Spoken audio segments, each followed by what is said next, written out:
Bonjour et bienvenue dans cette vidéo qui est la continuité de la précédente vidéo où j'attirais déjà ton attention sur les dangers du salariat et de l'importance de se créer des sources de revenus alternatifs.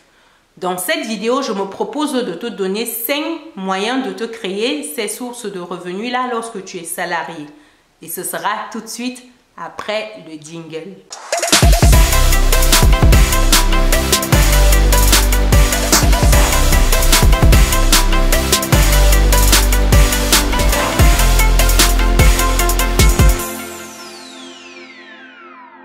Bienvenue de nouveau sur Business et Réussite, la chaîne dédiée à l'entrepreneuriat, l'investissement, la gestion des finances, également et surtout la chaîne qui te permet de muscler ton compte bancaire et ton mindset. Si tu me découvres pour la première fois, je suis Chimène Nana, je suis entrepreneur, également investisseur. Avant de rentrer dans le vif du sujet, je t'invite à faire 2 choses si tu es nouveau sur la chaîne.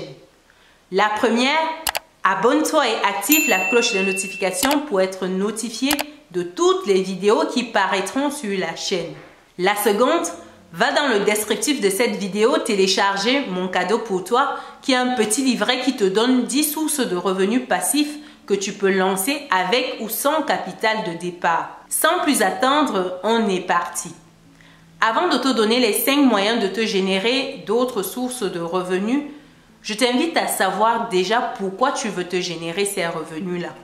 Si tu ne sais pas pourquoi tu veux te générer ces revenus-là, tu auras du mal à aller jusqu'au bout de tes démarches pour avoir ces revenus complémentaires.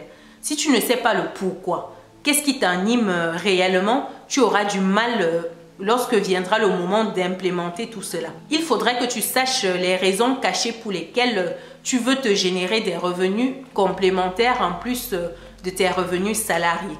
Une fois que tu as répondu à ces questions, tu seras mieux armé pour aller au bout de chacune de tes démarches, pour pouvoir réellement t'impliquer dans le processus de création de revenus complémentaires. Après avoir posé le décor, je vais te donner les 5 moyens de te générer des revenus complémentaires lorsque tu es salarié.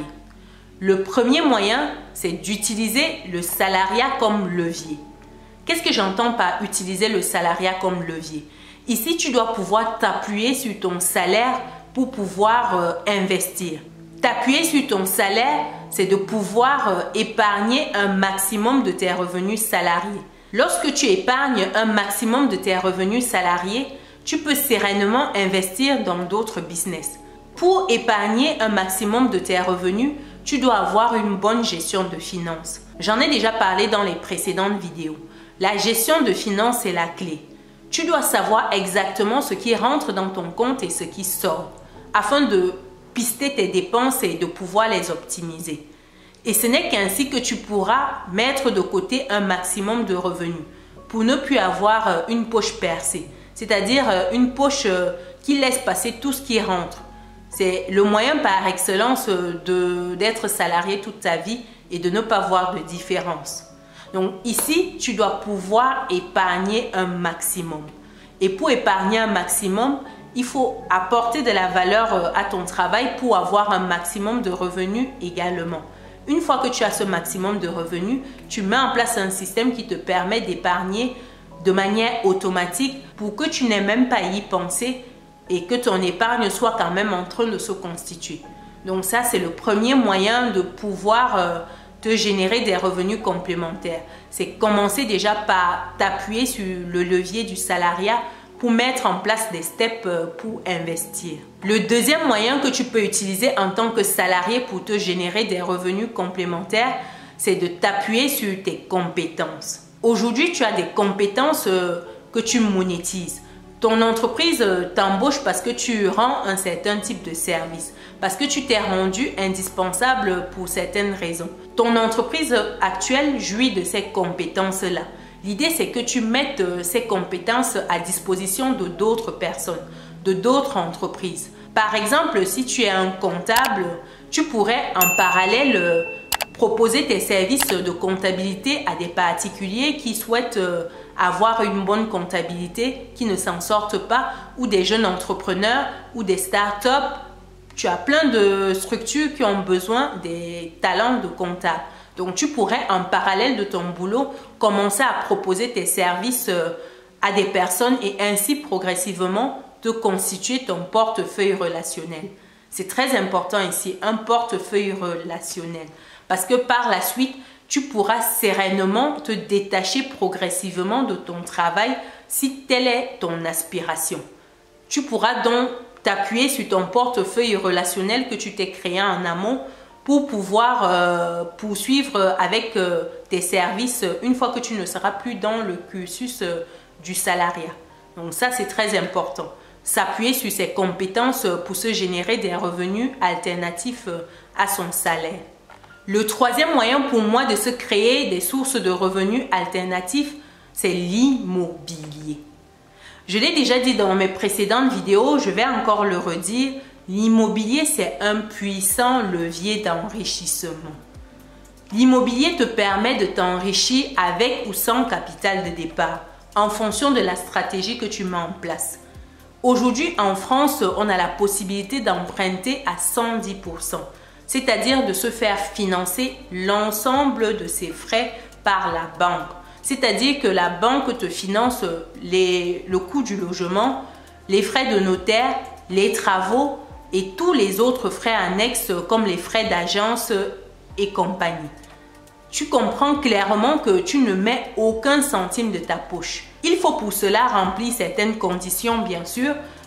L'une des conditions, c'est d'avoir des revenus stables. Et des revenus stables, en d'autres termes, c'est de dire d'avoir un CDI. Même si tu n'as pas de CDI, que tu as d'autres types de contrats comme les CDD, contrats à durée déterminée, intérim, tu peux également prétendre à un prêt à 110%.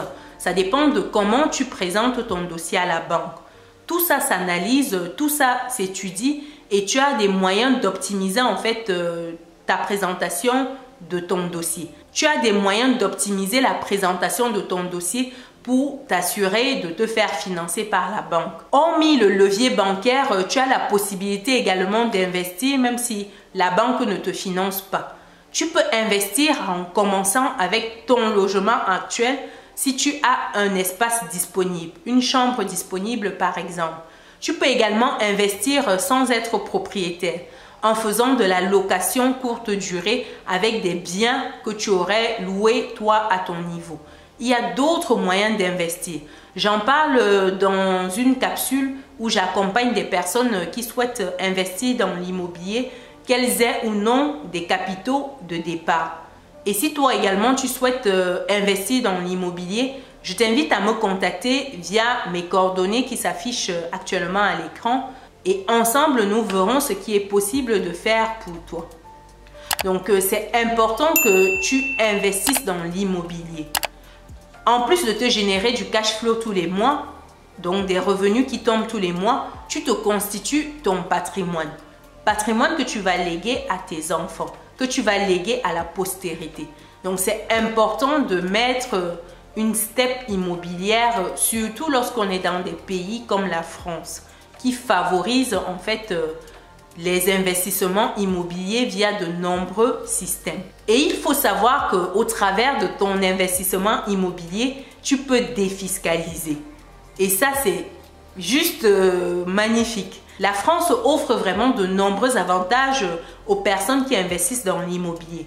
Et ce serait dommage que tu passes à côté de tous ces avantages-là. Le quatrième moyen de te générer des revenus alternatifs lorsque tu es salarié, c'est d'investir dans des business en ligne. Les business en ligne, c'est simplement des business qui ne nécessitent pas que tu te déplaces. Tu peux les faire directement de chez toi. Comme business en ligne, tu en as des tonnes. Les plus courants, c'est des business de type Amazon. Tu as le dropshipping. Tu as également des cours en ligne, des formations en ligne. Tu peux en plus lancer ta chaîne YouTube. C'est un moyen également d'investir en ligne en consacrant un peu de son temps au quotidien ou par semaine. C'est à toi de définir ta fréquence. les revenus générés par YouTube peuvent être violents. Donc vraiment, pour qui souhaite partager son expérience, partager ce qu'il souhaite partager avec les autres, ça peut être un business adapté.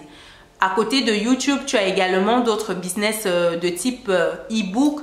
Tu as le parrainage, tu as l'affiliation, tu as beaucoup de business en ligne que tu peux lancer toi également depuis chez toi, avec ou sans capital de départ. Ça, c'est très important. Et je parle de ces business en ligne que tu peux lancer avec ou sans capital de départ dans le petit livret dont je t'ai parlé en début de vidéo.